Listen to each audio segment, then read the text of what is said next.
Ang nakaraan. Pagkatapos namin kumain, dinala ako ni Prem sa bahay nila. Doon naman daw kami tatambay. Sa receiving room ni na Prem ay may isang divider na kung saan sa loob nito ay nagsilbing parang isang lihim na kwarto. Doon inilalagay ang mga sapatos ng mga taong pumapasok. Kapag nasa loob ka na nung parang kwarto, hindi kayo mapapansin ng mga taong papasok sa bahay. Doon kami dumiretso ni Prime. Tinanggal namin ang sapatos namin at inilagay sa isang rack. Tatayo na sana kami para lumabas at dumiretso na sa kanyang kwarto nung narinig naming pumasok ang kanyang mama kasama ang kanyang kaibigan na maaaring galing sa panonood sa mga tanim niyang orchids. Mare, balita ko umuwi raw yung dati ni Prime. Matagal na ata. Si Edgar? Ang sagot ng mama ni Prime. Edgar kasi ang pangalan ng asawa ng kanyang mama na iniwan sila dahil sumama sa isang lalaki na siyang dahilan kung bakit galit na galit si Prime sa mga bakla. Hindi si Edgar, Mare. Si Nolan. Nagkatinginan kami ni Prime. Kitang-kita ko sa kanya mga mata ang matinding pagkagulat. Sino yung Nolan, Prime? Umiling-iling si Prime na tila naging seryoso nang nakinig ang usapan nila ng mama niya. Hindi ko alam, pare. Hindi ko kilala yun.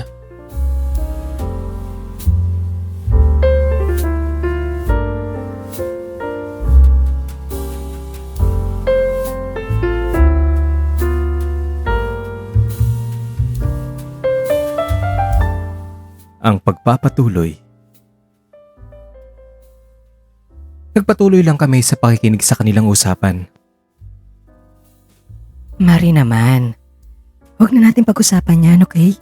Tahimik na ang buhay ko. At si Prime, ang alam niya talaga ang tunay niyang amay si Edgar. Ikaw naman kasi, Mare. Bakit ka pa nagpakasal sa baklang Edgar na yon? Alam mo namang sinola ng tunay na ama ni Prime. Nasaktan ako eh. Si Edgar, mapait. At kahit alam niyang buntis ako, ang sabi niya, paninindigan daw niyang pinagbubuntis ko at siyang tatayong ama. Oo na, nandun na tayo, paninindigan. Pero ano, nasa na siya ngayon? Sa lalaki pa rin napunta. Pero si Nolan, Mare, oo, nagkamali lang yon. Lalaki yung tao, totoo siyang lalaki. Nagkamali man siya, hindi ibig sabihin nun ay hindi ka na niya mahal. Eh anong magagawa mo kung may ibang babaeng umaligid sa kanya? Hindi mo naman siya masisisi kasi gwapo siya. Basta Mare, huwag na natin pag-usapan yan, okay? Baka mamaya biglang dumating si Prime. Ayoko magulo na naman ang isip ng bata nung anak ko. At si Nolan, hindi naman niya alam na nagbunga yung pag-iibigan namin. Kaya dapat lang naisara na natin ang issue na yan, okay? Please. Ay, nako. Okay, siya. Isara na akong isara. Maiba na tayo ng usapan. Ano, sasama ka ba sa meeting mamaya? Ngayon na ba yun? Abay, oo. Heto na nga lang isusuot ko. Ano, pwede na ba to? Okay na yan. Wala na magiging problema dyan. Ako nga ito lang suot ko, pambahay lang. At narinig na namin ang mga yapak nilang palabas ng bahay. Tingnan ko si Prime. Nakayuko siya. Hawak-hawak ng dalawang kamay ang kanyang ulo na tila ba gulong-gulo na ang kanyang isip. Umusog ako sa pagkakaupo malapit sa kanya. Nung tinignan ko ang kanyang muka, umiiyak na pala siya. Kaya ang ginawa ko ay niyakap ko siya. Hinaplos ang kanyang likod. Tol, huwag ka magkalala. Nandito lang ako.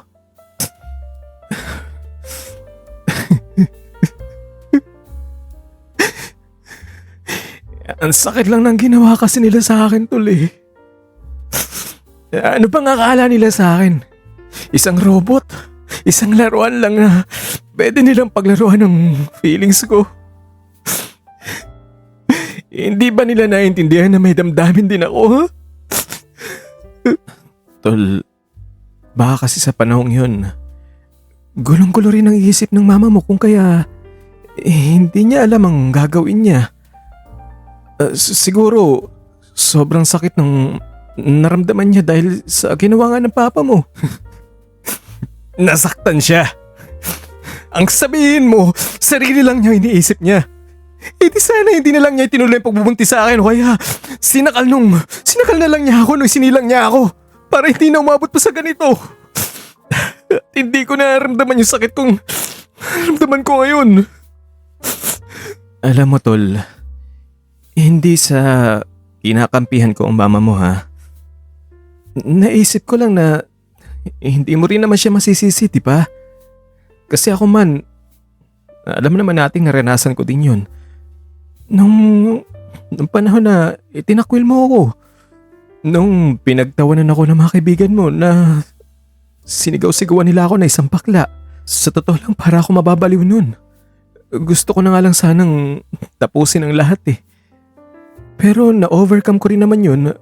At siguro, nangyari yun para makilala ko rin si Marco. Baka yun ang dahilan. Isipin mo na lang, everything happens for a reason, di ba?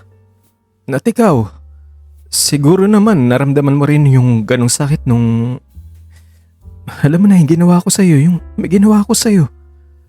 Di ba pagtataksil sa tiwala ang ginawa ko?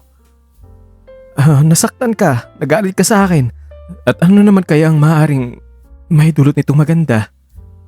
Heto, di ba mas nakilala natin ang isa't isa? Narealize mo sa sarili mo na hindi mo pala kayang mawala ako sa buhay mo. Na walang kahit anong pagkakamali ang makapaghiwalay sa dalawang tunay na magkakaibigan. Diba sabi mo nga, kahit mawala pang tiwala ko sa'yo, basta best friends pa rin tayo. Mas mahalaga ang pagiging best friend natin kaysa sa tiwala. Nang tiwala nababawasan, nababasag, nagkakalamat. Pero ang pagiging mag-best friend ay nandyan palagi. At ang pananatiling mag-best friends natin na siyang magiging tulay para mabumuli ang kung anumang pagtitiwalang nabasag o nabawasan sa atin. Di ba happy ka na bumalik yung pagiging mag-best friends natin?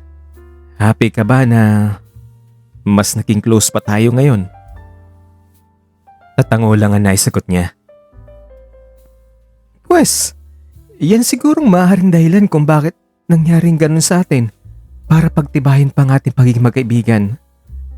Ngayon sa nalaman mo sa mama mo, oo naintindihan ko, nasaktan ang damdamin mo. Ang isipin mo na lang, maaaring may dahilan ng lahat ng nangyari tol.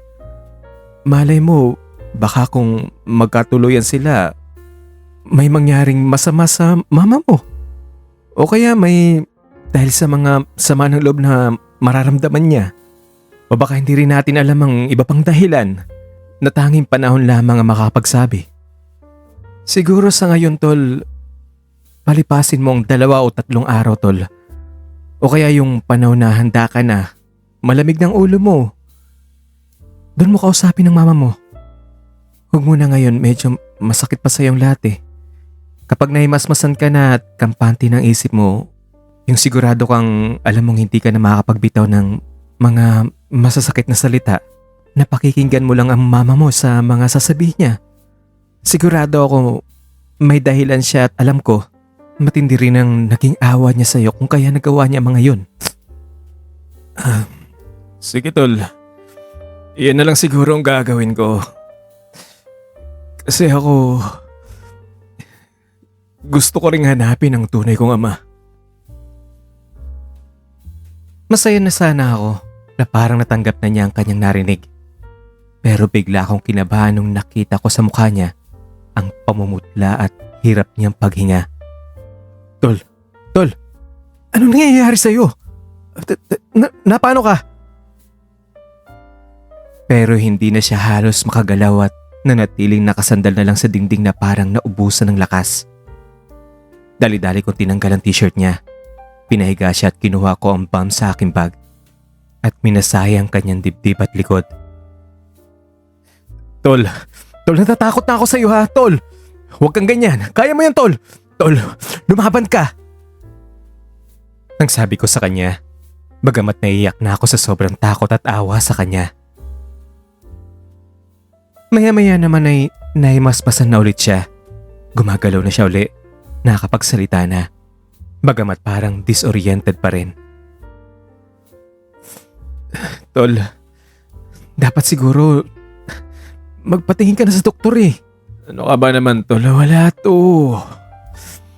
Allergy nga lang to, tipa. Yun ang lagi ko sinasabi sa'yo. Okay, sinabi mo eh. Pero ipangako mo sa akin na kakayanin mo ang lahat ng to ha.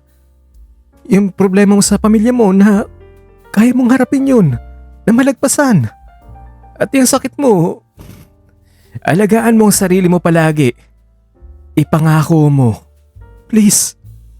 Oo na. Promise. Cross your heart.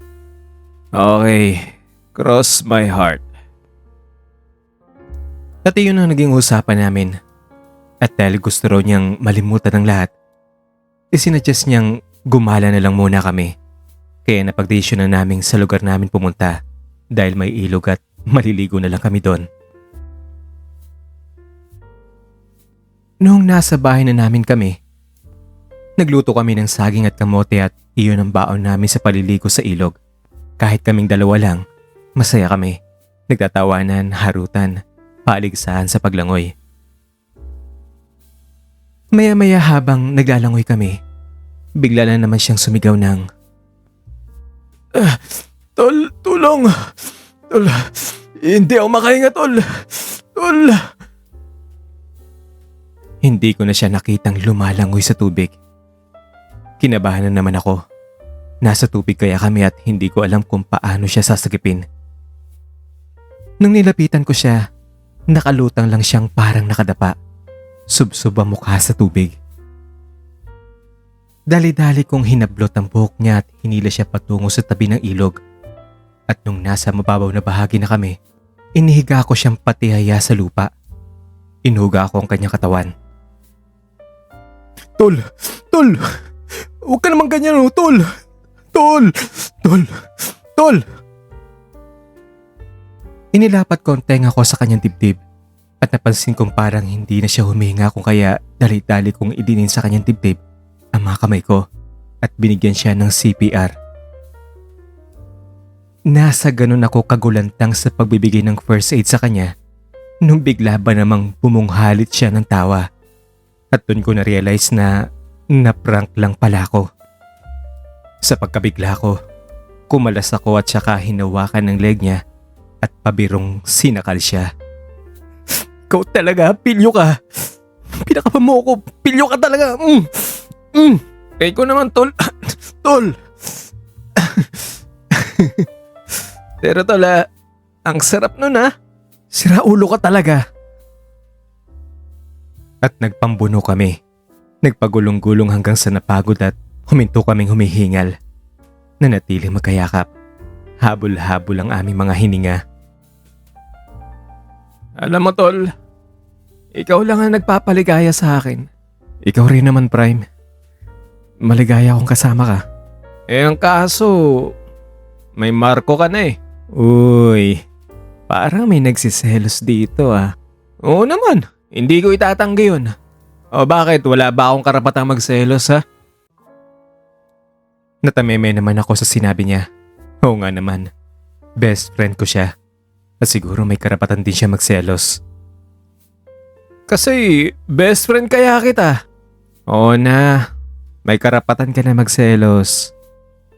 Pero tol, kung papipiliin ka, sino ang pipiliin mo? Boyfriend o best friend? Kung nasa isang barko tayo at pareho kaming nalulunod, ikaw lang ang marunong lumangoy sa ating tatlo. Sinong sasagapin mo? Natahimik ako ng sandali, nag-isip. Pero nahirapan talaga ako, aaminin ko. Parang gusto ko umiyak. Kasi naman, mali natin kung darating talaga ang pagkakataong yun. Sino nga ba pipiliin ko? Mahal ko si Prime. Kasi best friend ko siya. Halos lahat ng mga bagay sa isa't isa ay alam namin. Pero mahal ko rin si Marco. Mabait siya sa akin, sweet. At higit sa lahat, siya ang boyfriend ko.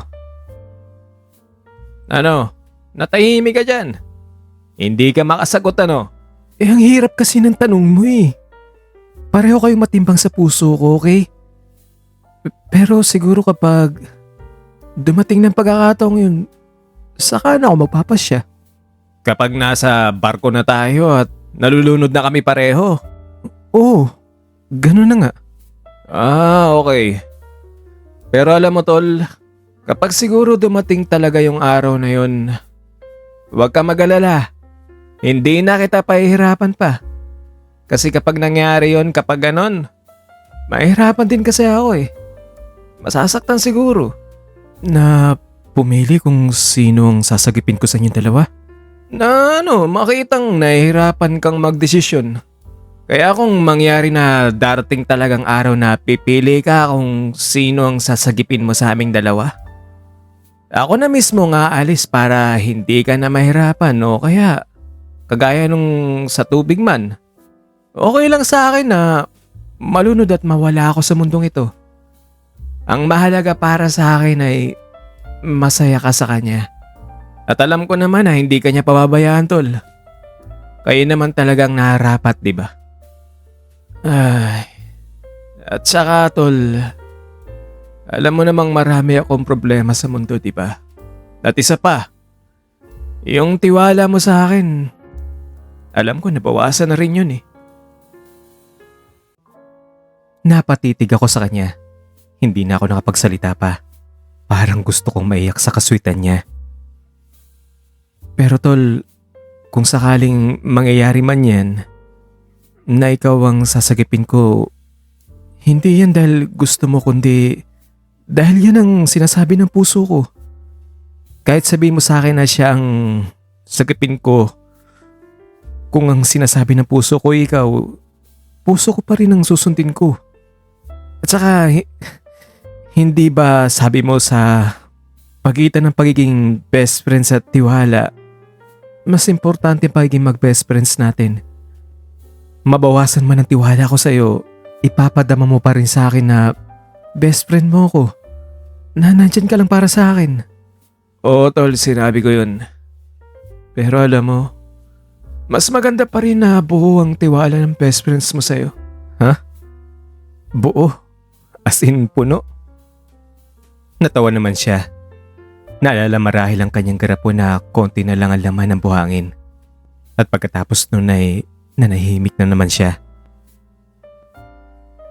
Basta tol, ito tatandaan mo. Kung nahihirapan ka man ngayon, isipin mo na nahihirapan din ako na makita kang nahihirapan sa kalagayan mo. At kapag darating man ang puntong mamimili ako sa inyong dalawa, syempre, pipilitin kong kayong dalawa ni Marco ang sagipin ko. Kasi ayoko mawala kayo pareho sa buhay ko. Nakita mo ba yung larawan natin sa motorsiklo? Ano pang silbi nun kung isa sa inyo mawawala, diba? Kung mawawala si Marco, sino magdadrive sa atin? Kung mawawala ka naman, sinong yayakap sa akin sa likod? Magbabantay at magpapaalalang ligtas ako sa pagsakay ko at hindi ako malalaglag. Hindi na naman siya umimik at namalayan ko na lang na bigla niya akong hinalikan sa pisngi. Hinayaan ko lang siya. Ayoko kasi magtaksel kay Marco kung humigit pa ron. Ayoko nang dagdagan pa ang kasalanan ko sa kanya. Ayoko na rin magkamaling muli. Alam ko may isang bagay pang hindi ko na ibubunya kay Marco. Ang pagsisinungaling ko tungkol kay Prime. Na si Prime ang kaibigang ginawan ko ng masama. Natapos na ang paliligo namin ngayon. Nakapagbihis na kaming pareho at handa nang umalis nung tinanong ko siya. Prime, dala mo ba yung garapon na may lamang buhangin? Oo naman tol, dala ko palagi yun. Okay. Pwede bang mahiram? Akin na. Ay bakit naman? Basta, ilabas mo na lang. Pansin ko naman ang pagdadalawang isip niya. Pero hinugot pa rin niya ito sa pag niya. Kinuha ko ito sa kanyang kamay. At nung nasa akin ang malit na garapon, binuksan ko iyon. Di ba, ito yung natitirang tiwala ko para sa'yo? Oo. Uy, huwag mo sabihing ibubuhos mo na yan ha. Inalagaan ko yan. Hindi ko siya sinagot. Yumuko lang ako. Dumakot ako ng buhangin at saka ipinasok ang mga iyon sa kanyang garapon. O ayan, puno na uli siya. Sabi ko sa kanya, sabay abot ko sa kanya ng garapon. Hindi naman siya nakapagsalita. Tinitigan niya lang ako. Binitawan ng isang nakabibighaning ngiti. Tumalikod lang naman ako at diretsong naglakad. Pero hinabol niya ako at niyakap ng mahigpit mula sa likuran. Tol, maraming salamat talaga, Tol. Maraming salamat. Kahit papaano, naging masayang araw namin ni Prime. At kahit papaano, panandali ang nalimutan niyang sakit sa nalamang katotohanan tungkol sa kanyang tunay na pagkatao, sa kanyang tunay na ama. Kahit papaano, kampante ng isip niya na nabuo na muli ang tiwala ko sa kanya. Kinabukasan, nag-text ang tita ni Marco. Pinakisuyuan niya kami na pumunta sa resto bar. Doon namin nalaman na tungkol pala ito sa plano niyang pa-birthday party kay Marco kinabukasan. Alam ko naman iyon pero syempre, sa sarili ko lang iyon at balak kong magplano kami ni Prime sa gabi na. Naunahan lang talaga ako ng tita niya. May sorpresa raw kaming gagawin para sa kanya. Natuwa naman ako. Ibig sabihin masaya ito. At ang naisipan naming sorpresa ay ang pagsara ng isang private na area sa resto bar na iyon. At doon maglagay ng mga decorations, streamer na nagsasabing happy birthday, mga balloons at iba't ibang palamuti. Kunwari sa labas ay iisiping wala kaming preparasyon at pati kami mismo ay hindi magpapakita sa kanya at magtatago na lamang sa kwartong iyon. Kami lang naman na mga kasama niya sa banda at stand-up comedians ng resto bar ang kasali. Mga malalapit na kaibigan kumbaga. At kapag darating na siya sa resto bar, ang tita niya magdadala sa kanya doon. Bubuksan ang madilim na kwarto at kapag nabuksan na, saka liliwanag iyon. At presto, makikita niya mga dekorasyon, mga balloons at streamers, at kami mga nasa loob na nasa birthday outfit. Maganda ang plano namin ngayon at ang inihanda kong regalo sa kanya. Ipinalaminate na litrato naming tatlo kung saan magkakaangkas kami sa motorsiklo niya. Iyon bang may dedications naming tatlo rin. Nirigaluhan ko rin siya ng birthday card at isang box ng brief na may 3 pirasong laman. Araw ng Lunes, birthday niya na iyon. Hindi ko alam kung dumating na siya. Hindi naman kasi siya nakakapag-text na sa akin gawa ng nawala daw ang cellphone niya. Iyan din ang ipinalala ko at ikinulungkot dahil wala na kaming contact sa isa't isa. Mahirap din para sa akin yon. Dali-dali naman kami nagtungo ni Prime sa resto bar pagkatapos ng klase namin. 8:00 na ng gabi pero wala pa rin si Marco. Napag-alaman kong hindi raw siya dumating ng araw na iyon. Pero naghintay pa rin kami. Hindi kami lumabas sa loob ng kwartong iyon ng resto bar. 9:00 na ng gabi nung nag-tip off ang tita ni Marco na on the way na raw siya. Dali-dali naman kami nagtago muli sa kwarto. At hindi nga nagtagal ay biglang pumukas ang pinto. Bakit tita? Nasaan ba sila? Ang narinig kong tanong ni Marco at doon na binuksan ng tita niyang ilaw. Surprise! Kitang-kita ko sa mga mata ni Marco ang iba yung pagkagulat. Kinantahan kagad namin siya ng happy birthday. Pagkatapos noon ay may kainang naganap, kantahan at kasiyahan. Pero habang nagkakasiyahan ng grupo, dinala niya ako sa SeaWorld at doon kami nag-usap. Nagkwentuhan kaming dalawa. Ibinigay kong regalo ko sa kanya. Marco, pasensya ka na kung yan lang ang nakayanan kong irigalo sa iyo ha. Tinanggap niya naman ito. Binuksan at nung nakita ang litrato na ipinalaminate ko, natawa siya. Pinagbasa nito. Tatewan ko ba? Parang may nakita akong lungkot sa kanya mga mata nung pinagmasdan niya iyon. Bagamat nakangiti siya, pansin ko pa rin ang lungkot sa kanya mga mata. Nakakapanibago. Para siyang matamlay, hapo at pagod. Tiningnan niya naman ako. binitawan ng isang ngiti. Maraming salamat Alam mo, may regalo din ako sa'yo. Ito, buksan mo. Ayan. Isang CD yan At ang mga kantang gusto kong iparinig sa'yo dyan, yung mga kantang pinamagatang photographs and memories. Para kapag kung saan man tayo mapadpad at makikita natin ang litratong ito, mapapakinggan ng laman ng CD yan. Maaalala natin ang nakaraan. Maraming salamat, Marco.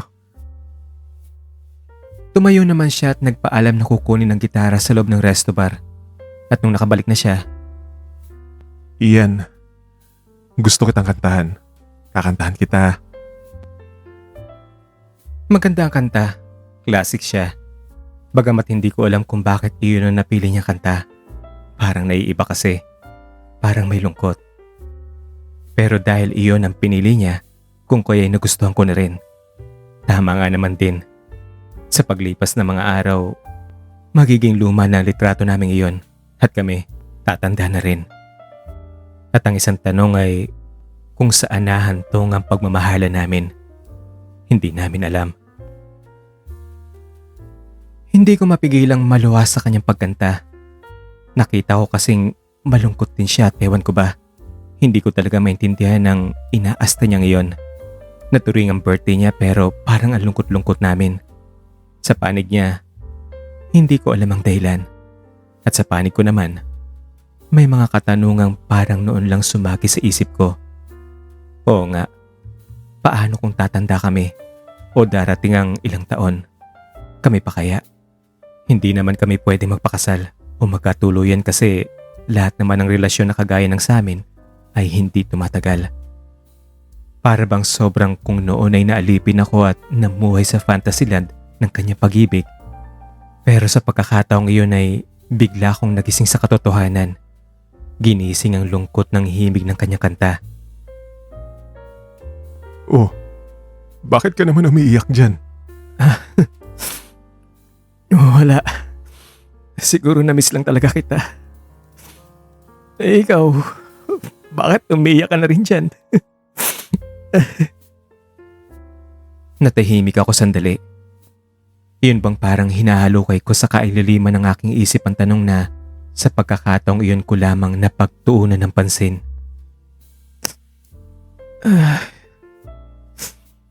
Hanggang kailan kaya tayong magiging ganito, no? Sa isang buwan? Sa isang taon? O sa isang dekada kaya nariyan ka pa, Perch? O baka ang relasyon din natin ay kagaya sa mga katulad ng iba dyan na umahantong sa huli sa hiwalayan. O baka kaya iiwan mo na lang ako at basta ka na lang maglalaho na isang araw mangangarap na bumuo ng isang pamilya na magpakasal ka sa isang babae. Huwag ka mag-isip ng ganyan, Borge. Basta isipin mo palagi na mahal kita. At pangako ko sa iyo na nariyan ako palagi sa piling mo. Pangako yun. Sabay yakap sa akin. Pinahid ng kamay niya mga luha sa pisngi ko. Hindi nila ako umimik. Hinayaan ko lang siyang yakapin ako. Pasensya ka na nga pala, Borge, kung napapadalas ang pag-uwi ko May inaasikaso lang kasi ako sa amin May problema ka ba? Wala, Borge. Wala akong problema. Sa pamilya ko lang talaga. Huwag ka mag-alala, konti lang yun. At sasabihin ko rin yun sa'yo sa darating na mga araw. Pero sana, huwag mo munang ipilit na sabihin ko sa'yo ngayon.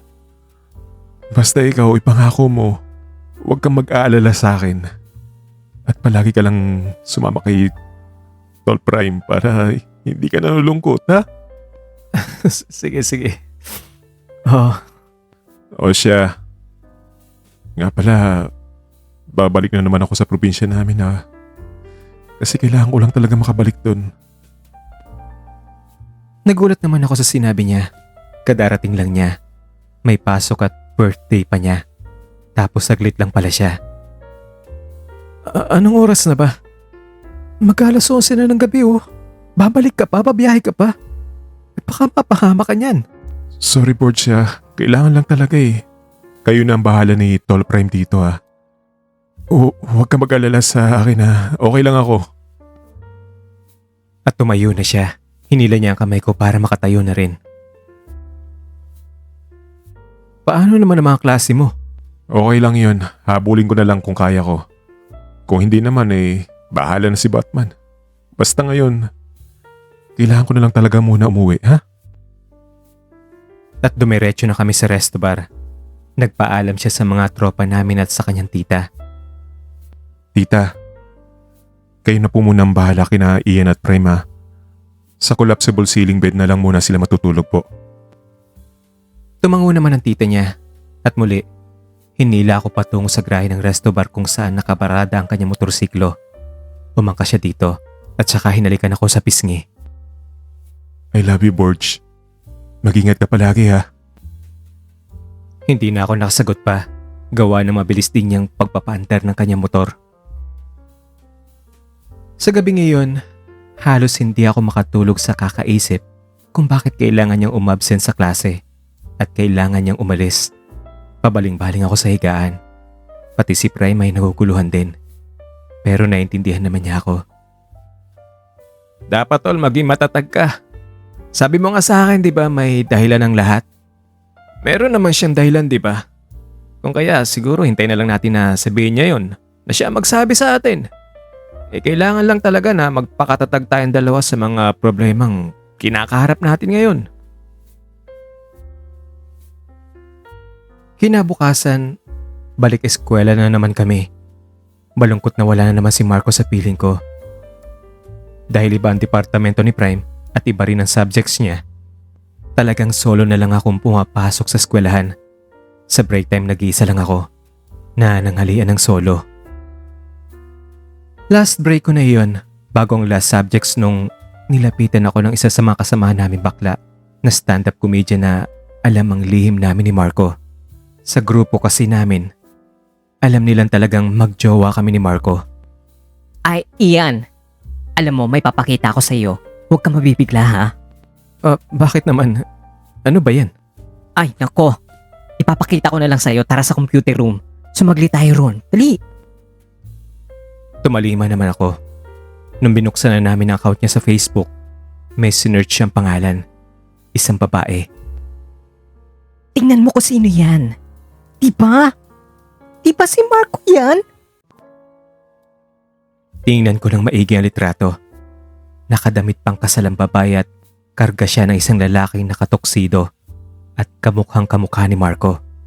At may caption itong, "Birthday ng habi ko. Pinakasalan niya ako." Tingnan ko ang petsa ng post na iyon. Iyon nga ang birthday ni Marco. Pakiramdam ko ay magkokolaps ako sa nasaksihan ko. Walang dudang si Marco iyon. Sa itsura pa lang, sa pangangatawan, sa kanyang ngiti at sa nakasulat na birthday. Siya. Iko-close ko na to ha. Mukhang nalulungkot ka na eh. Ang sambit ng kasama kong stand-up comedian sa resto bar, si Marcy. Marshall kasi ang tunay niyang pangalan. Tumayo siya at marahil ay nagilty sa kanyang ginawang pagpapakita ng litrato na iyon. Dinala niya ako sa likod ng main building kung saan ay may mga sementadong upuan sa ilalim ng mga kahoy. Oy, paano na yan? Paano ka na? Paano na ang samahan natin? Hindi ko alam, Mars. Pero kung yan ang kaligayahan niya, wala naman ako magagawa, di ba? May magagawa ba ako? May choice ba ako? Kung sa bagay, wala na nga. Pero kung yun naman talaga ang gusto niya, sana man lang nagpaalam siya ng maayos sa'yo, di ba? I mean, sagana ng akin lang. Hindi ba niya naisip na masasaktan ka? Hindi niya ba pinahalagaan yung damdamin mo? Masakit kaya ang ginawa niya ha? At doon na hindi ko na napigilang tumulo ang mga luha ko. Iyon bang feeling na halos sasabog ang dibdib mo sa sobrang sama ng loob?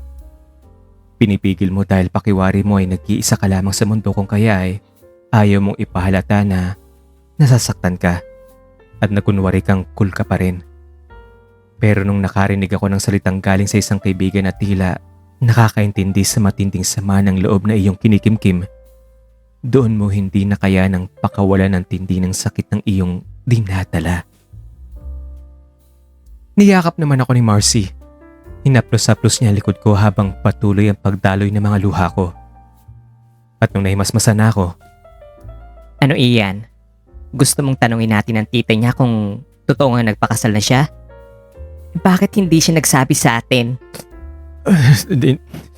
Huwag na Marcy, nakakaya eh. Ayokong isipin nila o ng iba pang mga kaibigan natin na nalulungkot ako. Di ba alam mo naman na hindi nila alam ang tungkol sa amin? Kaya wag na. Alam mo, friend, alam kong may napapansin sila eh. Alam kong may alam sila. Pero hindi niya man ito ibinubunyag kung kaya hinahayaan na lang nila ito na manatili sa kanilang isip. Pero alam ko may idea na sila. Kahit na ayoko pa rin, okay? Wag na. Okay. Pero friend, paano ba makakatulong sa'yo? Malaki na naitulong mo sa akin, Marcy. Naintindihan mo ako. Nailabas ko na sa iyo mga sama ng loob ko kaya sapat na yun. Malaki ng tulong yun. Antay na lang siguro natin na may sabihin o magtapat ang tita niya sa akin, sa atin. Ay nako Fred, hindi ako papayag. Kung para sa'yo okay lang na maghintay, pues sa akin hindi. Hindi okay ang ginagawa niya at dapat ay malaman din natin ang dahilan. Marcy, wag na. Baka mamaya isipin naman niyang nag-aahabol ako. O kaya kinakaril ko ang relasyon namin samantalang hindi naman pala seryoso yun para sa kanya. Alam mo namang sa ganitong relasyon eh, parang hindi naman sinuseryoso ito ng mga tao. Diba? Parang isang klaseng eksperimento lang.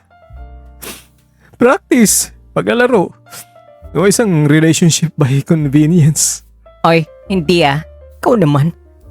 Sa tingin ko naman tunay na mahal ka ni Marco. At yung iniisip mo na hindi seryosohan, ano ka ba? Hindi ba tayo mga tao? Wala ba tayong karapatang seryosohin? Hindi ganyan ang attitude, friend. Kung nagmahal ka, ipaglaban mo. Kasi kung mahina ang paninindigan mo ay talagang hindi kayo magtatagal. Sa ganitong relasyon kasi, maraming pagsubok. Kaya kung hindi ka matatag, hindi ka marunong manindigan, mabubuwag talaga ang inyong pagmamahalan. Lalo na kung sa simula pa lamang ay mahina na ang kapit mo at nakatatak pa sa isip mo na hindi maaring seryosohin ang ganitong klaseng relasyon. Parang sinabi mo na rin na okay lang kung isang araw ay mawala siya. No way friend, no way, no. Hindi ganyan ang attitude ha, ipaglaban mo ang karapatan mo. Ang dapat ay ilagay mo sa isip mo na parang isa siyang kaharian at ikaw ang reyna nito. Na kahit sa gitna ng mga lumulusob na kalaban, handa mong ibuwis ang lahat. Ganon. Hindi mo naman kasi ako masisisi. Sinabi niya sa akin na sekreto lang relasyon namin. Kung kaya simula pa lang, isip ko na wala talagang patutunguhan ang relasyon namin ito. Ay nako friend, maling-mali. Maling-mali, very wrong. Very wrong yan ha. Hindi ganyan dapat. Dapat matapang ka. O siya, ganito na lang, huwag kang mag-alala. Magtatanong-tanong ako.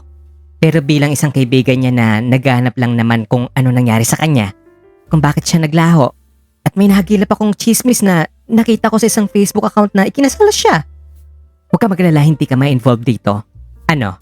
G? At iyon nga na pag-usapan namin ni Marcy. Maya-maya nag-text si Prime. Nasa student center daw siya at sabay na raw kaming pumunta sa resto bar. Inaya ko si Marcy na magsabay na kaming patungong resto bar. Pero may isang klase pa raw siya kung kaya ay mag-isa kong tinungo si Prime sa student center. Bakit malungkot ka dyan? Bakit ganyan ang mukha mo hindi maipinta? Si Borge kasi. Ano naman? Anong tungkol kay Marco? Wala tol.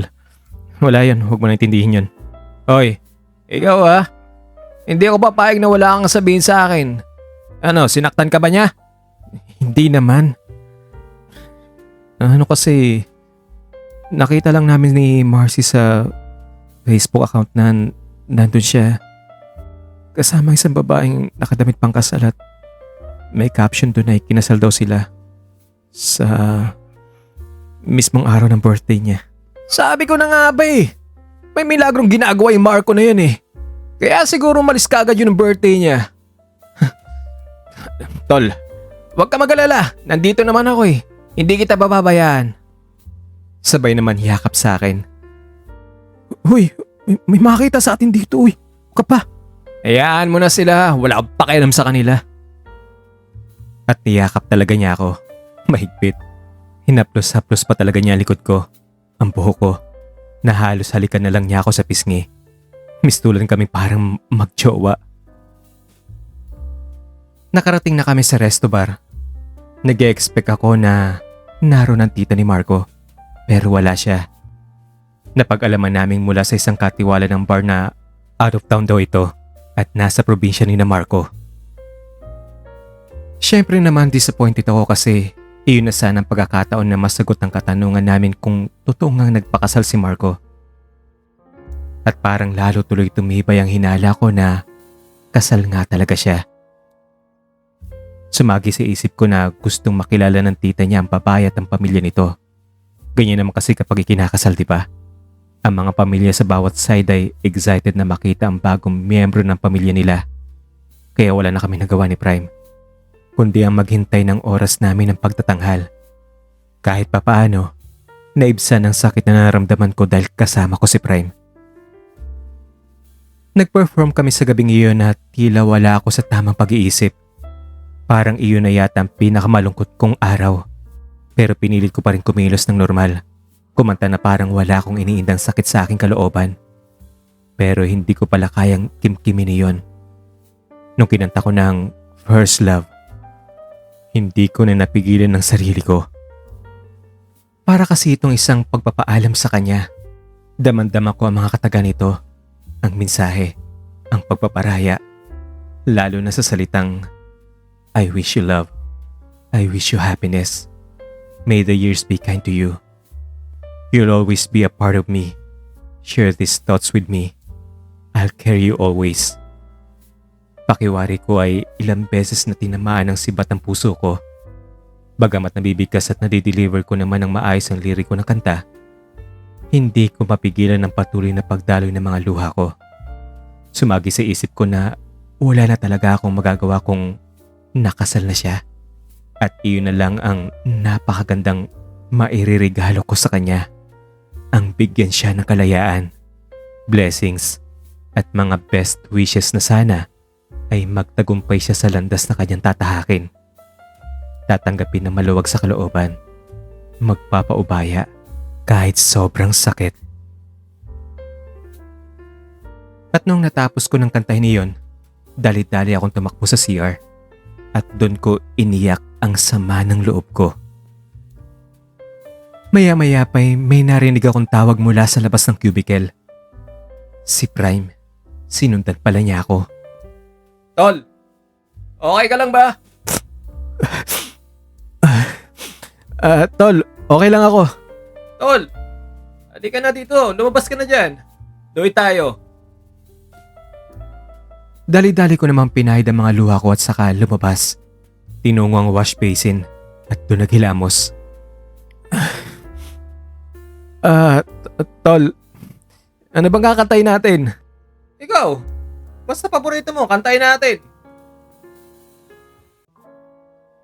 Nung nasa platform na kami, hindi ko naman nakalain na theme song ko pala ang kanyang pinili. Nung tumugtog na ang intro nito, napabuntong hininga na lang ako. Tingnan si Prime at nginitian siya. Yun bang feeling na nasweetan ka sa isang tao dahil sa kabila ng iyong lungkot?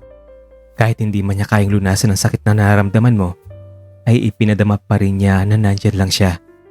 Na handang gawin ang mga bagay na sa tingin niya ay kahit papaano, makakabawa sa sakit na dinaranas mo.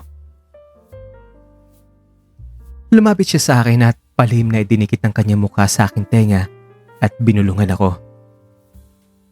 Malay mo, darating ang araw na mabaliktad ang lahat at maranasan niya ang iyong naramdaman. Kagaya ng kantang yan, oh. Kinurot ko na lang siya sa kanyang tagiliran. Napaisip kasi ako. Hindi naman para kay Marco ang kantang iyon talaga, kundi para sa kanya, kay Prime.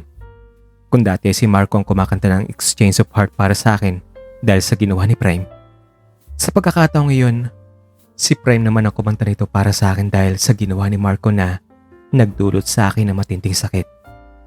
Sadya pala talagang umiikot ang gulong ng buhay. At minsan, sobrang napaka-ironic pa nito. Maiinis ka sa isang tao, pero sa bandang huli, siya pa rin pala itong magpapasaya sa'yo. May isang taong magpapasaya sa'yo sa isang araw, pero sa bandang huli naman, ito naman ang dahilan ng pagdurugo ng puso mo. Pakiwari ko ay doble-doble ang pagkabaliktad ng kalagayan naming tatlo. Si Prime, nasaktan ako sa kanya. Dati yon, pero siya na itong nagpapasaya sa akin. Si Marco naman, pinasaya ako dati, pero siya naman ngayon ang dahilan ng pagdurusa ko. Ay, hindi na talaga siguro mabubuo ang litrato ng tatlong taong nakasakay sa isang motorsiklo. Alam mo, Prime, ang sama mo. O siya, kanta na. Kanina pa nag-i-intro yung pantaw. At nagtawanan kami. Pati ang mga miyembro ng banda at ang mga kumakain sa resto bar na nakapansing naghaharutan pa kami ay naaliw din. Nung natapos ng kanta namin, nagsigawan na naman ang mga audience ng Kiss. At kagaya ng mga normal na gabi naming pagtatanghal, may nakaw na halik na naman ako kay Prime. Pinilit namin maging isang ordinaryong kapilang ang pagkakataong iyon. Nakaraos din naman ang aming palabas na iyon na parang normal lang ang lahat. 12:00 na nung nagsara na ang resto bar. Nagsiuwian na rin ang mga customers, ang mga crews, ang mga kasama namin sa banda. At kami lang ni Prime ang naiwan doon. Pakiwari ko'y napakalungkot ng gabing iyon. At habang nagayos si Prime sa aming higaan, nakaupo lang ako sa kama, nakaharap sa dagat, sa nakadaong na barkong pampasahero na naghahanda na para bumiyahe patungong Maynila. At habang nakatuon ang mga mata ko dito, hindi ko maiwasang hindi mahihalin tulad ang sarili ko sa nakita ng aking mga mata. Para ako yung pantalan at si Marco ang barko. Ang kaibahan lamang nito sa aming kalagayan ay ang barko. Babalik at babalik muli sa pantalan samantalang si Marco, hinding-hindi na maaaring bumalik pa sa akin. Tol, tulala ka na naman dyan. Ayaw ko niyan, ha. Mabuti pa yung barko, tol. Kahit umaalis, bumabalik pa rin. Pero si Marco, hindi na. Huwag mo ngang sabihin yan, tol. Kahit na isang barko hindi na babalik, isipin mo na marami pa rin barko ang dadaan at dadaong sa pantalan. Ganyan din naman ang buhay, di ba? Parang isang pantalan din. May mga barkong dadaong sa buhay natin at ang iba sa kanila lilisan, pero babalik. Ang iba naman tuluyang maglalaho. Pero may mga barko rin namang nakabase lang sa lugar na ito. Kung kaya kahit umalis man yung iba dyan, siguradong babalik din yun. Kagaya ng mga maliliit na bangka, mga bangkang palaisdaan, o mga yating ang mga may-ari mga taga rito lang. Kaso yung barkong mahal ko, ang layo-layo na. Hindi ko alam kung babalik pa siya. Ikaw naman kasi tol eh. Malaking barko naman kasing pinili mo. At dayo pa talaga ha. Kaya kapag umalis siya, hindi ka makakasigurong babalik pa. Bakit hindi mo ibaling ang pagmamahal mo sa isang lansya na nariyan lang sa paligid? Tingnan ko siya. Nakahubad na pala siya ng t-shirt. Nakabibighan yung kanyang anyo. Ang makinis at magandang hugis ng kanyang mukha. Ang nangungusap na mga mata. Ang kaakit-akit na mga labi. Para sa kanya lang kasi ang puso ko eh. Ang sagot ko, sabay baling uli ng mga mata ko sa marahan ng naglalakbay na barko palayo sa pantalan. Tol, ikinasal na siya. Hindi mo pa rin ba matanggap yun? Tanggalin mo na siya sa isip mo, tol. Prime, mas mabuti pa matulog na lang tayo. Ang bigla kong pagsara ng usapan, nararamdaman ko pa kasi ang sakit. Ang pakiwari ko'y hindi ganong kadali ang makalimot. Humiga na ako sa kama at nagtalokbong ng kumot. Naramdaman ko humiga na rin siya at maya-maya lang ay idinantay niya ang kanyang kamay sa ibabaw ng dibdib ko sabay sabi ng good night. At iyon ang huli ko natatandaan bago ako nakatulog.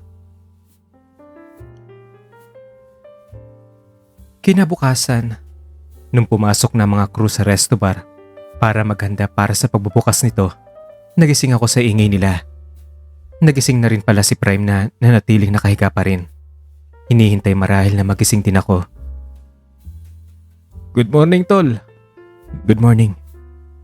Nanatili kaming tahimik. Nakatitig lang siya sa mukha ko. Yun bang parang nagpapakyut.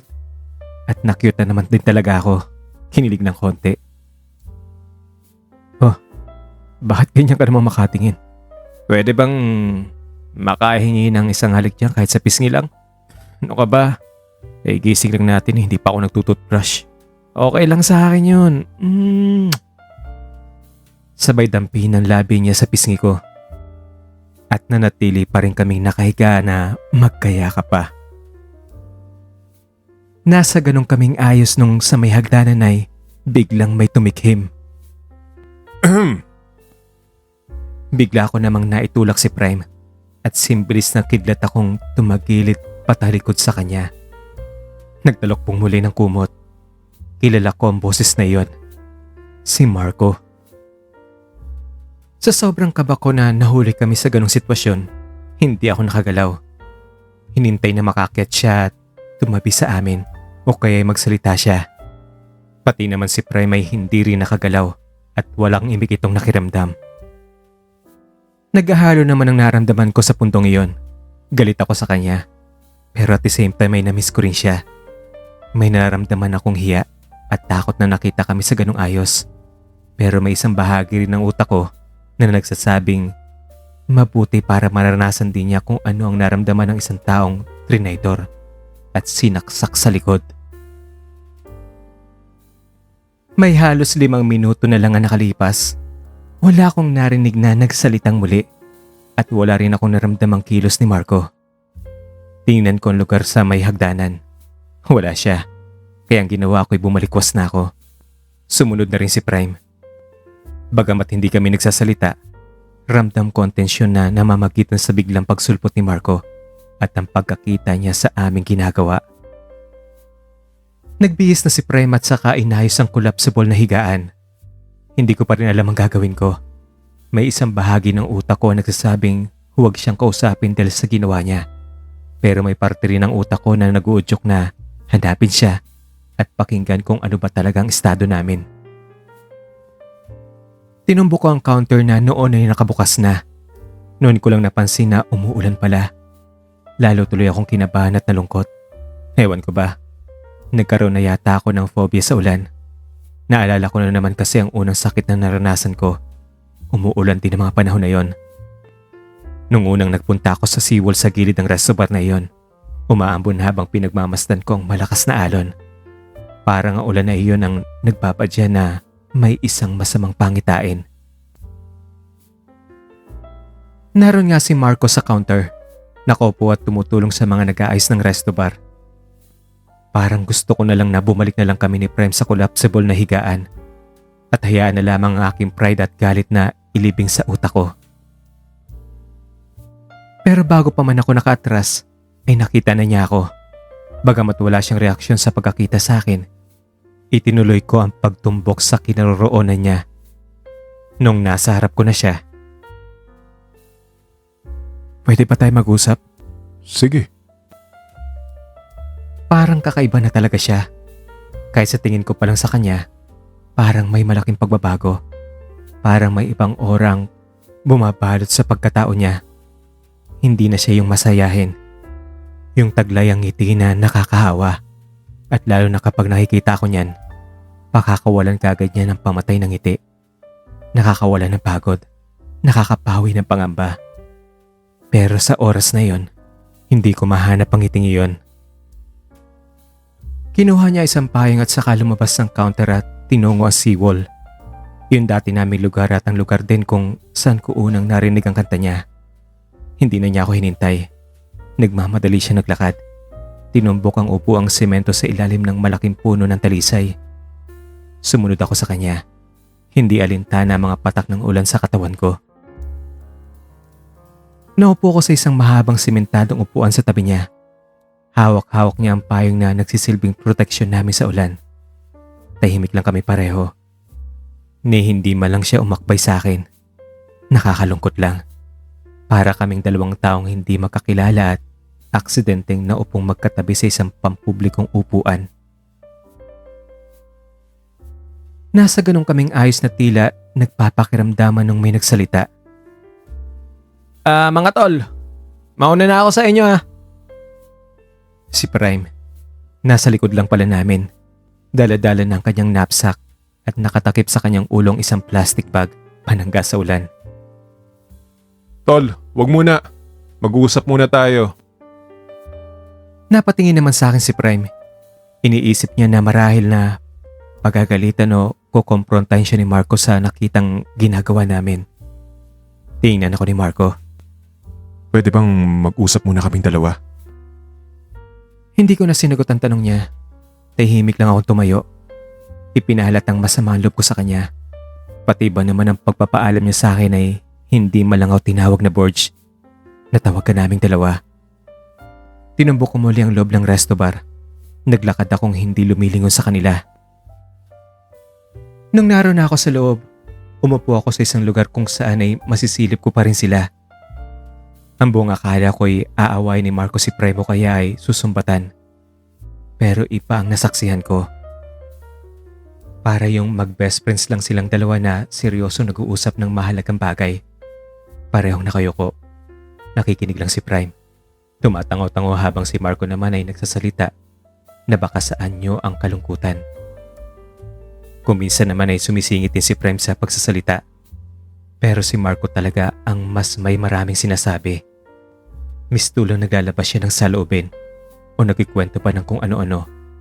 Hindi ko talaga alam. Wala akong idea kasi hindi ko talaga naririnig ang usapan nila. Pero ang nasa isip ko nun, baka tungkol lang iyon sa kanyang pagpapakasal na hindi man lang kami sinabihan o inimbita. Maya-maya lang ay napansin kong parang lihim na pinapahid ni Marco ang kanyang mga mata. Hindi ko alam kung nagpahid ba siya ng luha o may kinamot lang siya. Doon ko rin naramdaman na parang may malaki talagang kaibahan sa kanya. Hindi ko lang alam kung ano iyon. Dahil mas nangibabaw sa isip ko ang matinding sama ng loob sa kanya, hindi ko na pinansin kung ano ba talaga iyon. Mga 15 minutes din siguro sila nag-uusap. Natapos ito nung nakita kong tumayo si Prime at tumayo rin si Marco. At pagkatapos ay niyakap ni Prime si Marco. At saka tinapik-tapik niya likod nito. Sa nakita ko sa kanila, maraming katanungan tuloy ang pumasok sa isip ko. Bakit siya malungkot? Di ba kapag nag-aasawa ka ay dapat masaya ka? At ano ang pinag-usapan nila ni Prime? May kinalaban kaya ito sa akin? At bakit hindi man lang nagalit si Marco kay Prime? Lumapit si Prime sa akin at nagpaalam. Tol, mauna na lang ako sa'yo ha. Ingat ka palagi. At saka nga pala, gusto ko raw kausapin ni Marco. At pagkasabi niya nun, umalis na siya. Bumalik muli ako kay Marco. Nagtatatakbo ako dahil sa ulan. Nung nandun na ako, naupo ko sa tabi niya. Nanatiling nakayuko lang si Marco. Halos hindi ako matingnan. Hindi ko lubos maintindihan ang nararamdaman ko. Sa loob-loob ko, nasasabik ako sa kanya at gusto ko siyang yakapin. Pero may matinding takot din akong naramdaman na baka hindi na pwede dahil nga kasal na siya. Pero higit sa lahat na kinatatakutan ko ang salitang manggagaling sa bibig niya at baka hindi ko ito kayang tanggapin. Ang salitang paalam. Ramdam ko ang matinding pagkabog ng dibdib ko. Naramdaman ko rin ang pamumuo ng luha sa mga mata ko. Sa sobrang takot, lungkot at pagkainis. Nagpunta lang ako dito para sana magpaalam ng maayos. At doon na tuluyang pumatak ang mga luha ko. Ang salitang iyon ay parang pompang sumabog sa aking mukha. Hindi na ako nakasagot kagad gawa ng pagbara ng kung anong bagay sa lalamunan ko. Hinayaan ko na lang tumaloy ang mga luha sa mga mata ko na tila sumasabay sa pagpatak ng ulan. Natahimik naman siya. Hindi ko alam kung anong laman ng kanyang isip o kung ano ang nararamdaman niya.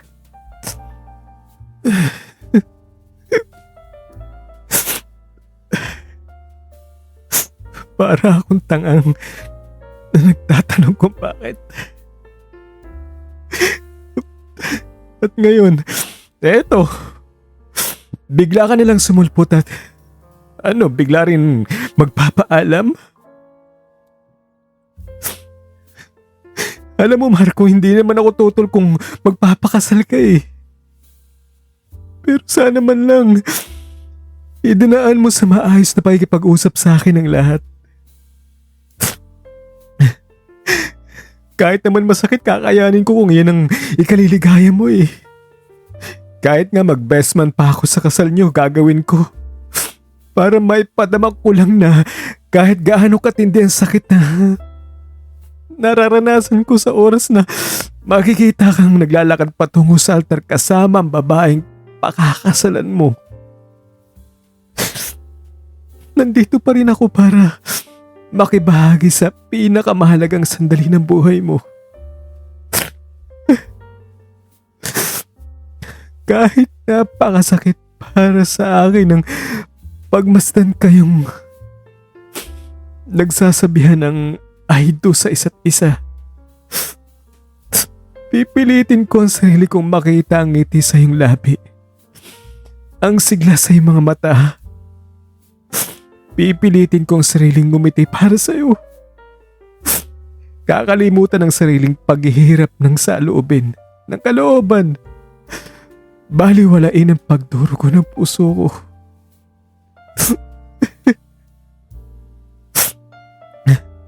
Ganyan kita kamahal, Marco.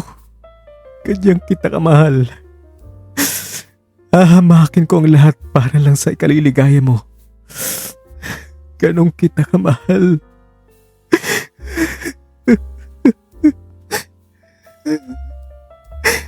Ang sakit eh. Ang sakit-sakit.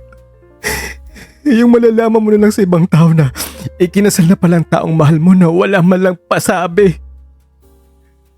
Ano, ganyan ka ba? Hindi mo nararamdaman ang nararamdaman ko? Ha?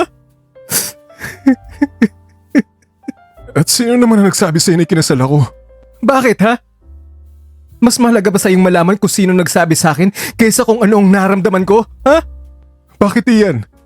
Ikaw ba sinabi mo sa akin na yung best friend mo ang ginawan mo ng masama ha?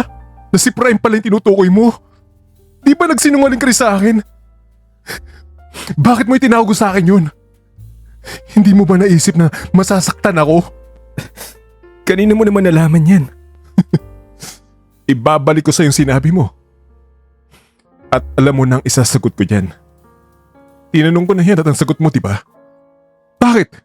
Mas mahalaga ba sa'yo na malaman kung kanino ko nalaman yan kesa kung ano ang nararamdaman ko?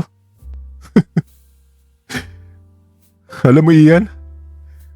Maliit na bagay lang naman sana yun eh. Ang hindi lang maganda, inilihim mo sa akin yun. Kasi natakot lang ako na kagaya ng ginawa ni Prem sa akin noon eh. Itaboy mo rin ako, pagtawanan, laitin. So noon pa man, hinuhusgan mo na ako bago mo pa man ako makilala ng lubos. Sorry Marco. Siguro natakot lang talaga ako. Alam ko kasalanan ko yon at matagal ko ng planong sabihin niyo sa iyo. Sige. Oo, kasalanan ko na yon. Pero, iyan ba ang dahilan kaya lalayuan mo ako? Ang tanong ko sa kanya, bagamat sa loob ko, hindi ako naniniwalang iyon talaga ang dahilan para magpakasal na siya sa isang babae At siya na mismo ang nagsabing maliit na bagay nga lang iyon. Pero nagulat ako sa kanyang isinagot. Oo, tama ka. Dahil nga dyan, kaya nagpakasal ako sa isang babae. Kaya kung ako sa iyo, kalimutan mo na lang ako. Hindi na kita mahal. At babae nang gusto kong makasama sa habang buhay. Isang babae na makakapagbigay sa akin ng anak, ng isang pamilya. At bubuo sa pagkatao ko. Hindi sa isang katulad mo. Sabay tayo at tinalikuran na ako. Pakiwari ko'y iyon na ang pinakamasakit na salitang narinig ko sa kanya. Para bang paulit-ulit na sinasaksak ang puso ko sa salitang hindi isang katulad ko lang ang kanyang mamahalin. At parang hindi pa sapat ang sakit na iyon. Dumaan sa harap ko ang motor niyang pinaharurot at hindi malang siya lumingon sa akin. Doon na ako tuluyang napahagulgol. Habang walang humpay ang pagbuhos ng ulan, walang patid din ang pagpatak ng mga luha ko. Tila nakikisimpatya ang kalikasan sa tindi ng sakit ng aking naramdaman. Basang-basa ng katawan ko sa ulan, pero hindi ko yun alintana. Niyang lamig na dulot nito ay hindi ko naramdaman sa katawan ko.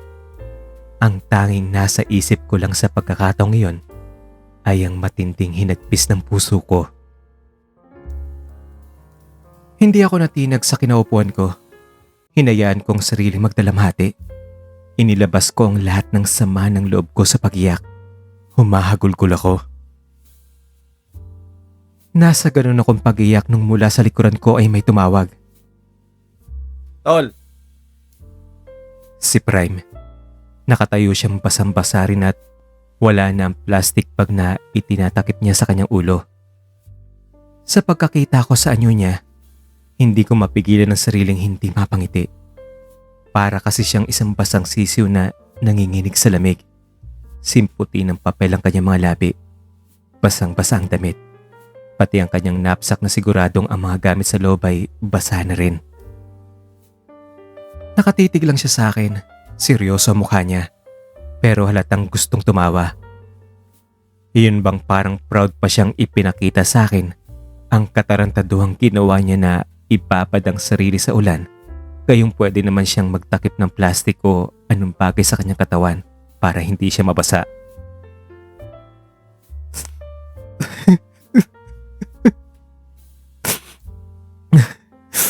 akala ko ba umuwi ka na? Bakit nandito ka pa? Talagang nagpapaulan ka pa. Ay bakit? Ikaw lang ba ang may karapatang magpaulan ha? Ikaw ba may-ari nitong ulan? Joke lang tol. Pero ang totoo niya, nag-aalala kasi ako sa'yo kung eto kaya hinintay na lang kita. Si Raulo, bakit ka pa nagpapaulan dyan? Eh syempre, dinadamayan kita. Ay bakit? Ayaw mo bang samahan kitang magpaulan dito ha? Kaya tol, hindi na kita hayaan pa mag-isa ha? O magtampisaw sa puti ko sa ulan. Lalo na sa panahong kailangan mo ng isang karamay. Nandito lang ako palagi sa'yo. Palagi mong tatandaan yan, okay?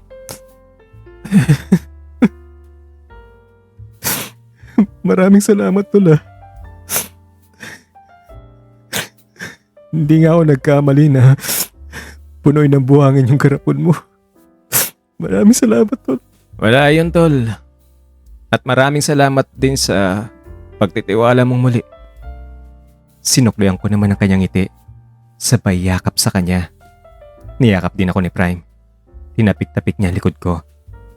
At habang nasa ganun kaming ayos, kinantahan pa talaga niya ako ng isang kanta na pinamagatang All My Life. At habang kumakanta siya ay para kaming dalawang magkasintang nagsasayaw sa sweet music. Parang umiindayog sa kanyang musika. Sinasabayan ko na rin siya sa pagkanta niya. Hindi ko na naman napigilang pumatak ang mga luha ko. Iyon bang pakiramdam na bagamat may iniinda kang mabigat na pinapasan, pero nandiyan ang isang kaibigan at tinutulungan kang pasanin iyon, pawiin ang iyong pangamba at pilit na magbigay ng ngiti sa iyong muka. Maya-maya lang nung natapos ng kanta, kumalas na siya at tinitigan ang mukha ko. Bakit? Wala. Ang cute mo lang kasi. Aray ko naman. Bakit mo naman nilamuta ka mukha ko? Sabay tayo ni Prime at tumakbo. Parang gusto niyang habulin ko siya. Walang pakialam sa ulan. Sa basang-basa namin mga katawan. Sa lamig na dulot nito sa aming mga katawan. Sa mga taong nakatingin sa ginagawa namin. At tumayo na lang din ako at hinabol siya. Alam mo Prime, pag nabutan kita, makikita mo talaga. At doon na tuluyang napawi ang sama ng loob ko. Nagabulan kami na para mga inosenteng paslit na tuwang-tuwa sa ulan at hindi alintana ang buhay. Naalala ko tuloy ang pagkabata namin kung saan kahit nakahubad kami, tuwan-tuwa kami ng mga kaibigan kong nagtatakbuhan at naghahabulan sa ulan at walang pakialam sa takbo ng buhay, sa ikot ng mundo at sa kaguluhang hatid ng mga nakapaligid na tao. Walang problema. Simple ang lahat. Masaya na akong naliliko sa ulan. Sa ginawa ni Prime na pag-aaliw sa akin, panandalian kong nalimutan ang sakit na naramdaman ko. At nung inaya niya akong umuwi na, hindi kami sumakay ng tricycle. Hawak kamay naming nilakad ang kahabaan ng may higit 2 kilometro patungo sa bahay nila. Nakapaa at bitbit ang mga basang sapatos at medyas. Hindi namin alintana ang layo. Hindi namin alintana ang mga buhangin at maliliit na batong sumusunod sa mga paa namin. Maalala ko lang di ba ang sabi mo, nagka-phobia ka na sa ulan? Kung nung bata ka, masaya ka kapag umuulan, kabaligtaran na ngayon? Oo. Uy, ano naman ang punto mo? So ang ibig bang sabihin nun, walang kinalaman ang ulan sa kung anumang hakbang na gagawin mo sa buhay para sumaya? Para ipagpatuloy ang buhay? Para lumaban sa mga hamon? Para magtagumpay? Ibig sabihin na kahit anong dagok ang dumating sa buhay mo, pwede mo pa rin i-enjoy ang ulan. Di ba masaya ka nung bata ka kapag umuulan? Oo. O di dapat masaya ka pa rin. Kasi naman ang karamihan ng mga masasakit na nangyari sa buhay ko, nagkakataong umuulan din . Paano hindi ako matatakot niyan, di ba? Ginagawa mo lang dahilan ng ulan . Walang kinalaman ng ulan. Pwede ka pa rin sumaya kahit umuulan. O ngayon ang tanong ko, masaya ka bang kasama ako? Oo naman. See? Hindi dulot ng ulan ang sakit na ramdaman mo. Anong nasaktan ka habang umuulan? May kaibigan ka namang kasama at dumadamay sa mga nangyayari sa'yo sa gitna ng lahat. Ibig lang sabihin yan na kahit nasa tuktok ka pa ng dagok sa buhay, may katumbas din itong bagay na magbibigay sa'yo ng pag-asa. Walang kinalaman ng ulan. Ang lalim na hindi ko mahukay. Paano kung ang problema ko ay mahinang utak ko kung kaya hindi ako makapasa-pasa sa subject? Di masigihan mo ang pag-aaral pa. Kahit mahinang utak mo at tamad ka, babagsak ka talaga. Paano naman kung wala akong pera tapos nagugutom ako? Wala kang ang pera, pero may kaibigan ka namang manlilibre sa'yo, okay lang yun. Paano kung wala rin pera yung kaibigan ko? At least, may karamay ka sa yung naramdamang gutom, di ba? Paano naman kung bulag ako o kaya lumpo? May mahal ka naman sa buhay, nahaakay sa'yo, di ba? Paano naman kung wala? Nakapagsasalita ka pa naman, di ba? Nakakarinig. Gamitin mo kakayanan mo. Kasi binigay yan sa'yo para huwag bumitiw. Para lumaban, gawing makabuluhan ang buhay mo. Nakita mo yung bulag sa TV na magaling kumanta. Wala ka makikita ang lungkot at pangamba sa mukha niya sa kabila ng kapansanan niya. Puro pag-asa ang kanyang sinasabi. Paniniwalang may dahilan kung bakit siya patuloy na nabubuhay. Napaisip ako sa mga sinabi niya. Nakita ko nga yung tinutukoy niya ngayon.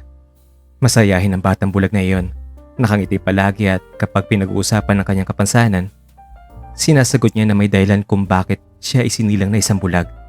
At ang isang dahilan, sabi niya ay ang maaaring pag-i-inspire sa mga tao na kung kaya niyang maging masaya kahit na bulag siya, mas dapat ang mga taong walang pisikal na kapansanan. At sabi pa niya, lahat ng tao ay may kanya-kanyang kapansanan. Ang iba ay normal ang pisikal na anyo. Pero hindi naman nakapagtapos sa pag-aaral. May nakapagtapos sa pag-aaral pero hindi naman masaya sa trabaho. May mga mayayaman na maraming problema sa pamilya. May mga taong gwapo, hinahangaan, pero hindi makahanap ng mamahalin. Meron din mga anak mayaman na kahit nasa kanila na ang lahat ng kaginawaan sa buhay, nalulong naman sa ipinagbabawal na gamot. May problema sa pamilya. Nagkataon lang daw na ang ibinigay sa kanyang kapansanan ay pisikal. Pero kagaya ng ibang kapansanan, kaya niya itong i-overcome. Di ba? Kumpara sa problema natin, may tuturing na mas mabigat yun sa kanya, di ba? Habang buhay kaya siyang bulag. Kaya ako tol, gusto ko rin na sana maging makabuluhan din ang buhay ko. Iyon bang kahit wala na ako sa mundo ay may iwan akong alaala. Ikaw, ganun rin ba ang gusto mo? Siraulo ka talaga. Huwag kang magsalita ng ganyan, ang bata-bata pa natin eh. Tol, ang kamatayan kusang dumarating sa buhay yan. Malay mo mamaya sa pagtulog natin, hindi na tayo magising kinabukasan. O kaya ay biglang mabilao ka sa paglulo ng fishball. O kaya makuryente tayo ngayon habang naglalakad tayo. O di kaya, madaganan ang poste ng Meralco na bigla na lang matutumba. O di kaya ako, atakihin naman at tuluyan ng hindi makahinga. Diba? Ano ka ba naman prime morbid mo? Ayoko na nga pag-usapan yan, nakakasar ka eh. Basta, ayoko pang mamatay, bata pa ako. At ayoko mamatay ka or sino man. Period. Ang sabi ko sa kanya at binitawan ng pagkakahawak sa kanyang kamay at nagmamaktol na naunang naglakad. Hinabol naman niya ako. Hinawakan muli ang kamay ko. Okay, sige, sorry na. Ibang topic na lang tayo. Paano ko ang problema ko eh dahil nilayon ako ng mahal ko? Eh di hayaan mo siya. May papalit naman eh. Napatingin ako sa kanya. Iyon bang tingin na gustong tumawa dahil iniisip kong sarili niya ang tinutukoy niya at na may kaakibat na pagtatanong ang isip ko. Oy, bakit? Totoo naman, di ba? At sino naman ang papalit? Eh di ang Crown Prince, sino pa ba? Di ba si Marco ang king? O di kapag ang king ay namatay, na-dispose o na-abdicate sa kanyang trono, ang papalit sa kanya ay ang automatic ang Crown Prince. Napangiti naman ako sa sinabi niya. Siyempre, bagamat may naramdaman pa rin ako kay Prime at kinikilig sa kanya mga ginagawa at sinasabi, hindi ganun kadali ang paglimot kay Prime. Sana lang talaga tol. Palit na lang kami ng puso ni Marco. Bakit mo naman nasabi yan? Para maramdaman ko ang naramdaman niya na minahal mo. Para magkaroon ako ng puso na minahal ng puso mo. Mas matimbang yata ang puso niyo kaysa sa puso ko eh. Diyan sa puso mo. Sira ulo. Kung mamahalin man kita, hindi dahil kay Marco o sa puso niya. At saka kung may ganyan man, ikaw ay dahil ikaw yun. At hindi siya. Teka nga pala. Ano nga pala yung pinag-usapan niyo ni Marco? Wala namang masyado. Basta ang sabi niya lang sa akin, alagaan daw kita na huwag kitang pababayaan. Iyon lang? Wala siyang sinabi na kahit ano pa? Wala naman. Hindi ba siya nagkwento tungkol sa kasal niya? Eh hindi naman ako nagtanong eh. Wala ba siyang sinabi kung bakit hindi na siya babalik? Kung bakit hindi na niya ipagpapatuloy ang pag-aaral niya dito? Eh hindi naman ako nagtanong tol. Eh dapat kasi siya na nagsabi sa'yo nun, di ba?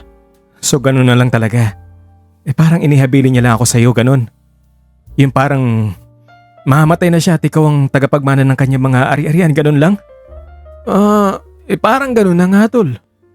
Na parang isa akong kalabaw na hindi marunong magsalita at mag-isip na ihahabilin na lang ng basta-basta sa taong gusto niya pagbigyan, ganun. Eh siguro parang ganun na rin yung tol. Ewan ko sa'yo. At tumahimik na lang ako. Sa isip ko lang kasi walang kalatoy-latoy ang kanilang pinag-usapan. Hindi na lang din ako nagtanong. At biglang may naalala ako. Prime, ikaw ba nagsabi kay Marco tungkol sa nangyari sa atin? Nung ginawa ko sa yung isang bagay na yun na ikinagalit mo noon. Hindi tol. Wala kaming pinag-usapan tungkol dyan. Bakit ba nalaman niya yun? Hindi ko alam. Sigurado ka? Talagang hindi ikaw ang nagsabi nun? Hindi talaga tol, promise! Nakarating na kami sa bahay ni na Prime. Naligo kami at pagkatapos magbihis, putlang-putla kami pareho dahil sa lamig. Hindi na rin kami pumasok dahil bumabaha at suspended ang klase. Buong araw akong narong kina Prime. Masaya naman kami sa bahay nila. Para kasing miyembro na rin ako ng pamilya ang turing nila sa akin. Tawang-tawa si Prime sa akin. Lahat kasi ng suot kong damit ay sa kanya. T-shirt, short, pati na rin ang panloob. Mabuti pa yung panloob ko. O bakit naman? Kasi close siya dyan sa mo.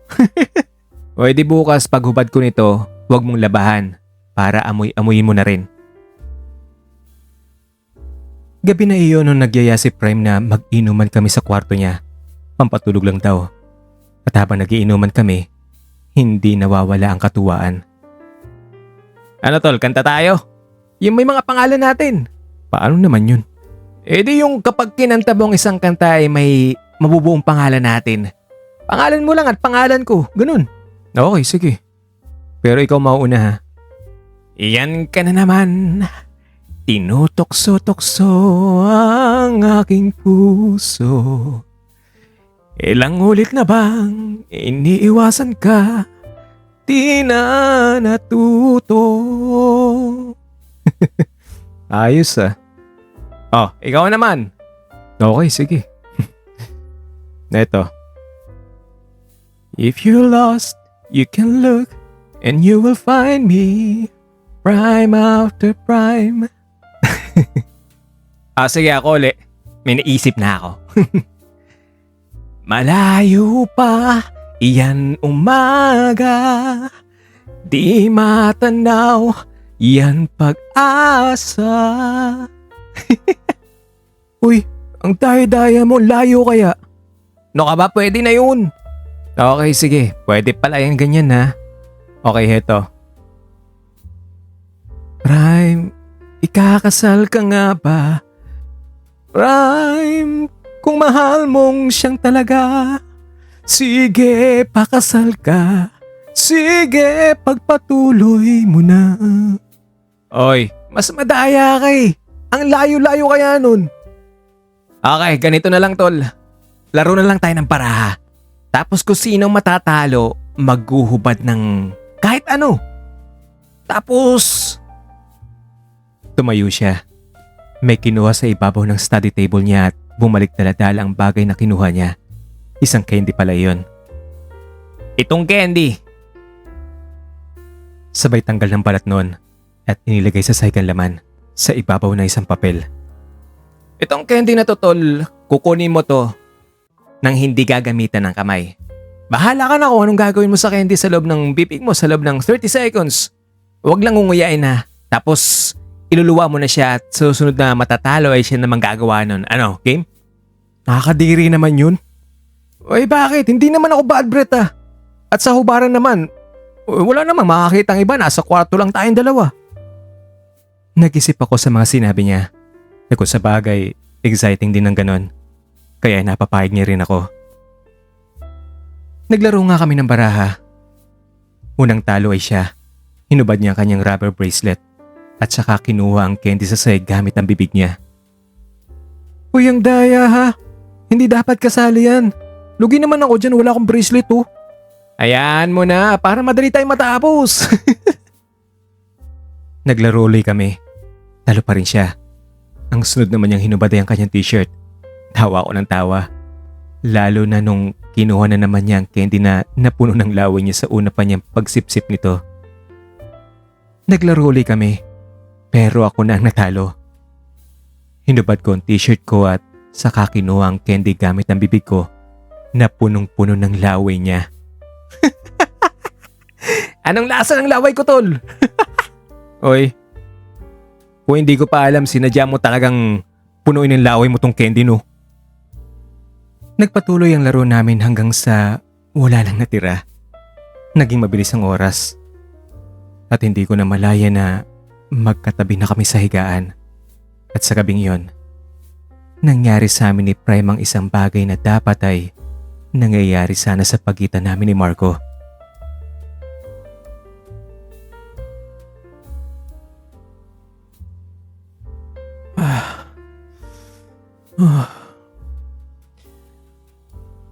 May sasabihin ako sa'yo, Tol. Nang sambit ni Prime, nung parehong nahimasmasan na kami, nakatagilid siyang paharap sa akin. Ang kanyang bisig ay inilingki sa aking dibdib habang ang kanyang paa ay idinantay sa ibabaw ng aking mismong harapan. Ano naman yun? Alam mo ba, Tol, nung una mong ginawa yun sa akin, aminin ko, ang tunay na dahilan kung bakit ako nagalit sa'yo ay dahil may naramdaman ako pero nagtatalo sa isip ko ang galit sa legal father ko na ayaw kong matulad sa kanyang kapaklaan dahil sa kapabayaang ginawa niya sa amin ng nanay ko.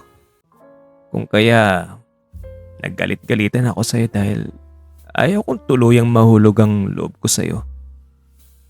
Ang totoo niyan, Tol, tuliro ang isip ko nun. Gulong-gulo dahil sa problema ko sa papa ko. Totoo niyan, Tol, noon pa man, mahal na kita. Hindi ako nakakibo sa sinabi niya. Hinayaan ko lang siya magsalita. Ang aking mga daliri ay iginuguri-guri ko sa dulo ng kanyang palad. Patawarin mo ako, Tol, ah. Kung sana lang talaga ikaw ang pinili ko kaysa sa sarili kong galit sa ama ko. Hindi ka na sana nasaktan pa. Kung sana hinayaan ko ang sariling magpaubaya sa naramdaman ko sa'yo. Hindi sana hantong pa sa ganito ang lahat. Ano ka ba, Tol? Tapos na yun. At malaki nga ang pasasalamat ko sa nangyaring yun eh. Dahil dun kasi mas nakilala pa kita ng lubos. At nakilala ko rin si Marco. Kahit ngayon sinaktan niya ako. Hindi ko naman may tatatwang mahal ko siya. Na masaya ako sa kanya. At sa panahong kailangan ko ang isang karamay ay naroon siya. Pinasaya niya ako, in-encourage niya ako. Pinakantahan, pinapatawa. Lahat ay ginagawa niya para malimutan ko yung sakit. Siguro nga may dahilan kung bakit nangyari ang lahat ng yon. Kung bakit ko nakilala si Marco. Kung sa bagay. Pero Tol, wala na siya eh. Hindi na siya babalik. Nandito pa naman siya sa puso ko. At ang hapding dulot ng ginawa niya ay hindi sapat para malimutan ko ang kabutihang ginawa niya sa akin. Maghihintay ako, Tol, na maghilam yung sugat sa puso mo. At maghihintay ako sa panahon na handa ka na uli magmahal. Tumagilid ako paharap sa kanya. Pinitawan ko ang isang ngiti. Maraming salamat, Tula. Maraming salamat sa pag-intindi mo.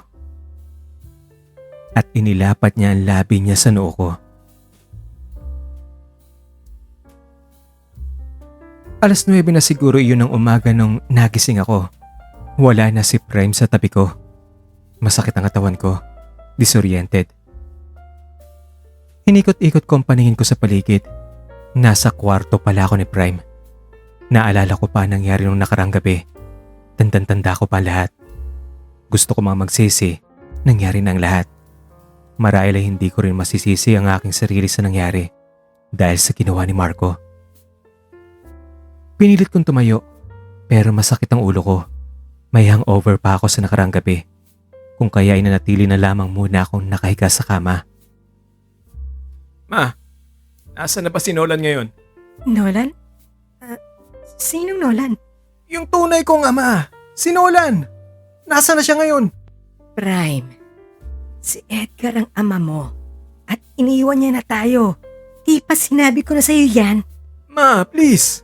Sabihin mo na ang totoo sa akin. Gusto kong makilala ang tunay kong ama. Matagal na ako nasasabik sa ama ko. Hindi ka ba naawa sa akin? Ang tagal ko na nagtitiis. Anak naman. Kung sino man ang nagsabi sa'yo na hindi mo tunay na ama si Edgar, hindi totoo yan. Okay? Huwag mo nang guloy ng lahat dahil ayoko na ng gulo. Nahihirapan na rin ako, anak.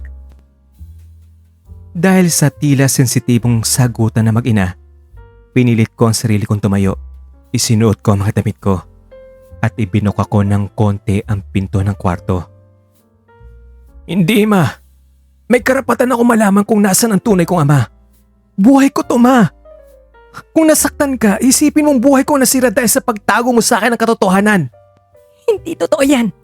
Yan lang naman ang hiling ko, ma eh. Hindi mo ba ako mapagbibigyan? Hindi. Dahil hindi yan ang totoo. Kung ganun, ma, lalayas na lang ako dito. Ang malakas na sigaw ni Prime. At narinig ko na lang na kumalampag ng malakas ang main door.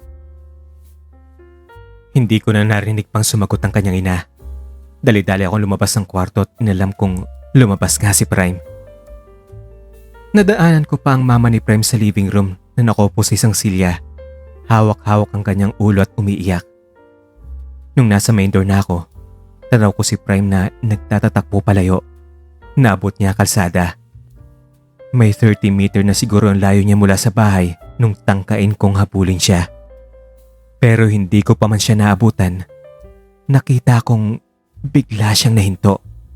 Hinawakan niya kanyang dibdib at mistulang nahihirapang huminga. Binilisan ko pa ang pagtakbo ko palapit sa kanya.